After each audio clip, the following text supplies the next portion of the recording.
नमस्कार माझ्या बहिणींनो आणि भावांनो. तर आपलं हे कलर काम पूर्ण झालेलं आहे आणि आता आपण शेवटचं फरशी घासायचं काम हाती घेतलेलं आहे. तर निरमा घेऊन मी ब्रशनं स्वच्छ फरशी घासायला घेतलेली आहे.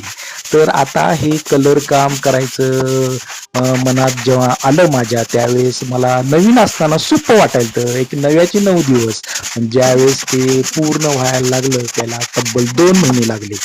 आणि मग ज्यावेळेस हळूहळू पुढं दिवस सरकत चालले, त्यावेळेस मला खूप कंटाळावाना वाटत होतं की बापरे, हे आपण हाती घेतले काम, खरं ते पूर्ण होईल का? कारण की नवीन असताना 2-4 दिवस छान वाटायला, पण नंतर नंतर खूप भीती वाटायला, कारण की आपण तर काय पेंटर नाही आहे. त्यामुळं हे कलर काम करताना कसं आपण हे करणार. मग शेवटी बोरिंग व्हायला लागलं. मग शेवटी काय केलं, मी हेडफोनमध्ये छान छान गाणी रेकॉर्ड केली आणि कानामध्ये हेडफोन घालून काम करायला चालू केलं, जेणेकरून आपण काम लवकर करू. तर आता बघा, मी भिंतींना पोपटी कलर मारलाय, जाळीला गुलाबी कलर मारलाय, परत बडोद्याला चॉकलेटी कलर मारलाय, पार्टिशनला चॉकलेटी कलर मारलाय, दरवाजाला निळा कलर गडद वापरलाय. हे सगळे मी गडद कलर वापरलेत, का तर ही बाहेरची बाजू आहे आणि गडद कलर खूप छान दिसतात घरांना. तर मी ज्यावेळेस बाहेर असं गेलो होतो आणि बंगला बघितला, तिथं मी इतके छान गडद कलर बघितले. मला पण वाटले की आपल्या घराला गडद कलर वापरावे. पण ह्याचा खर्च मला कमीत कमी 2-2.5 हजार आला कलरला.